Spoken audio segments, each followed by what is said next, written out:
qui va également nous dresser un mot. Il sera donc suivi du discours qui va également nous dresser un mot. Ensuite, nous passerons à la cérémonie car nous voulons bien honorer ceux-là qui ont bien fait le déminage avec son excellence, avec l'UNMAS, pardon, j'allais dire avec son excellence, malheureusement l'ambassade. Le déminage, les protocoles va nous aider également, il va nous orienter là où se passera. Son excellence, vice-premier ministre, ministre de l'Intérieur et service des Nations Unies. Mes officiers, monsieur ambassadeur et chefs de mission diplomatique, messieurs les Nations Unies, les organismes de société civile et c'est encore à notre portée. Considérant le rôle clé des femmes dans la sensibilisation et la création des changements durables, ONMAS souhaite souligner leur rôle central dans la lutte anti-mine, notamment dans la sensibilisation des populations aux risques, ainsi que leur participation aux activités de formation et aux opérations de déminage et de la destruction des engins explosifs. Les partenaires de la lutte anti-mine et les organisations de la société civile, dont certains sont ici présents aujourd'hui, l'ont ainsi bien compris et tous disposent des personnels féminins qualifiés. La valeur ajoutée des femmes dans la lutte anti-mine n'est plus à démontrer et il est largement reconnu et encouragé, particulièrement ici en RDC. Monsieur le vice-premier ministre, ainsi que d'autres ministres ici présents, monsieur l'ambassadeur de la République de Corée ici représenté, monsieur le représentant pays de Koïga, ce projet de consolidation de la paix et de la stabilité par la réduction des engins explosifs est votre projet. C'est un beau projet qui s'inscrit parfaitement dans votre approche holistique qui reconnaît le lien étroit entre l'humanitaire, le développement et la sécurité. ONMAS est fier de mettre en œuvre. Je vous remercie de votre attention. Représentant du ministre de l'Intérieur, Sécurité et Affaires coutumières pour son discours. Avant toute chose, de rendre un vivant hommage à son Excellence, Félix Antoine Tshisekedi Tshilombo, président de la République, chef de l'État, pour les efforts remarquables et louables qui ne cessent de consentir avec le développement en vue de la protection de l'intégrité territoriale de notre pays. Le combat diplomatique qu'il mène avec courage et patriotisme pour le retour de la paix sur l'ensemble du territoire national et particulièrement à l'est du pays mérite d'être salué. Mesdames et messieurs, en vos titres et qualités respectifs, comme vous le savez déjà, le 8 décembre 2005, l'Assemblée générale des Nations Unies avait proclamé le 4 avril de chaque année Journée internationale pour la sensibilisation aux problèmes des mines antipersonnelles et à l'assistance à la lutte anti-mine.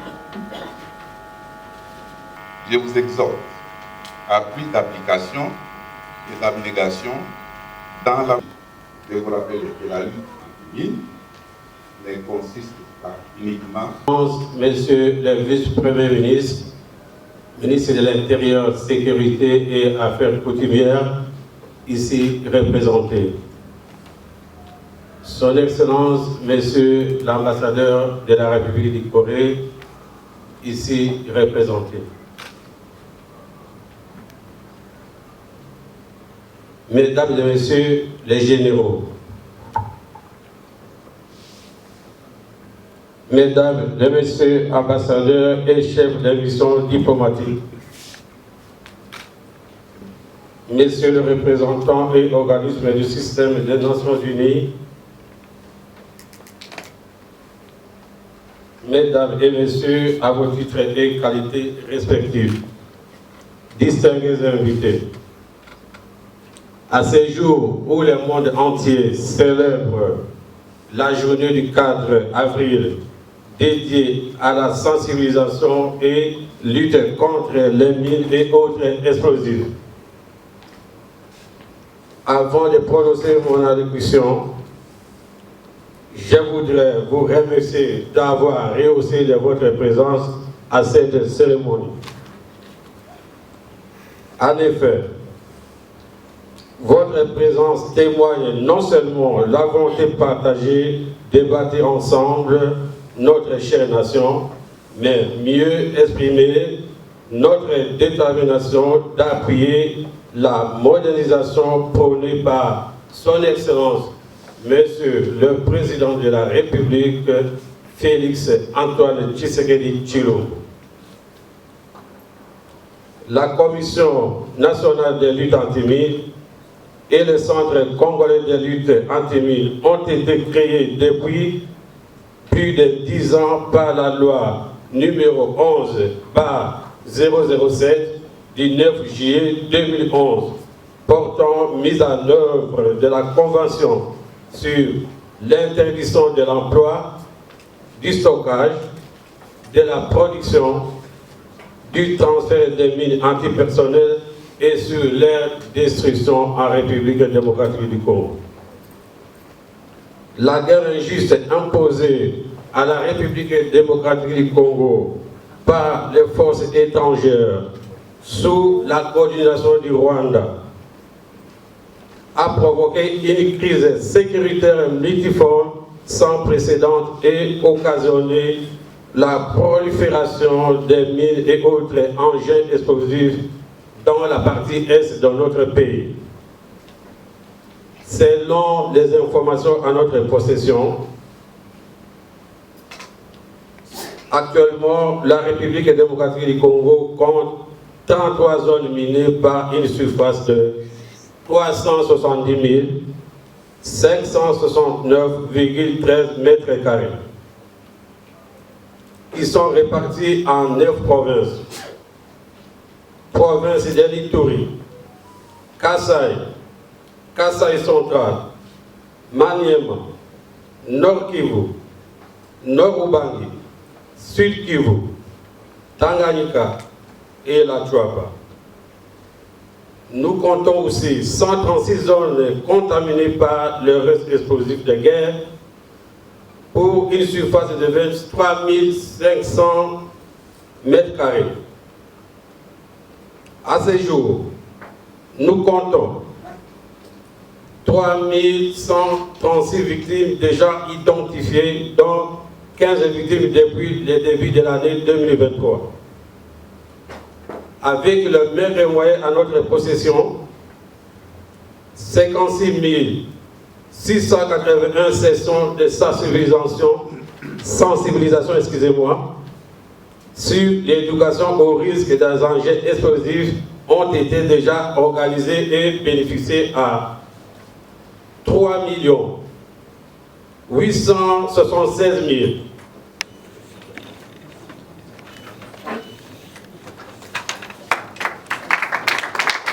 Du Lualaba.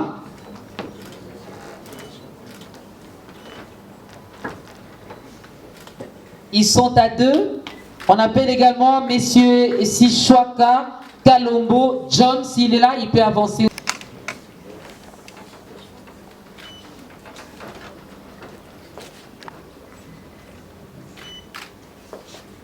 Merci beaucoup. Merci, Monsieur le Secrétaire Général. Nous poursuivons notre programme, petit à petit. On a aussi des téléphones mobiles qu'on utilise pour contacter le bureau. Là où il n'y a pas de réseau téléphonique, nous avons des tournoyants de téléphones. Nous allons commencer ici. Ici, c'est un plat de mine. Un de par cause qu'il arrête le travail pour la journée. Il ferme le couloir. Et le piquet de 1,20 m de couleur blanche, on utilise ça dans la zone d'entretien de mine. Nous avons des piquets de couleur genre 60 cm, comme des piquets de couleur non rouge. Quand on travaille souvent sur la visite,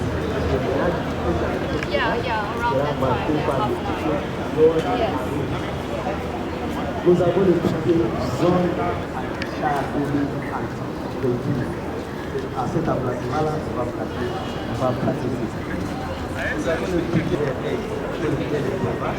les chefs d'équipe soient supervisés, doivent aller vérifier la carte.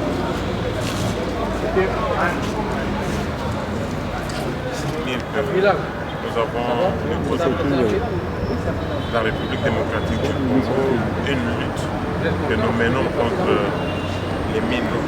Les mines, ce sont des engins explosifs qui sont sémés par l'ennemi dans la zone et qui peuvent entraîner la mort de plusieurs personnes. Donc le gouvernement congolais a, dans sa manière de protéger la population civile, engagé une lutte contre ce minage-là et la destruction des mines pour que la population puisse disposer de sa terre et travailler convenablement pour son développement. Nous avons ici quelques partenaires qui nous appuient dans cette lutte, notamment la Corée, au travers de la coopération internationale avec les Coréens. Nous avons aujourd'hui, comme c'est la journée internationale de lutte contre les mines, l'événement qui est riche en couleurs aujourd'hui, c'est que nous sommes appelés le politique public en matière de lutte contre les mines et que nous avons salué les réalisations qui sont accomplies. Et il y a eu un projet qui est en cours de réalisation dont vous avez suivi toute la démonstration qui va certainement requérir 6 millions de dollars pour être implémenté à travers le pays, particulièrement dans la zone Est qui est aujourd'hui sous des affrontements avec les rebelles de M23. Donc nous savons que c'est exactement ça ce que nous sommes en train de faire, c'est que le gouvernement est en train de faire sous l'impulsion de son Excellence Monsieur le vice-premier ministre, ministre de l'Intérieur, sous la vision du chef de l'État. Voilà ce que je peux demander à l'opinion de retenir pour la journée d'aujourd'hui. Merci. Merci à vous.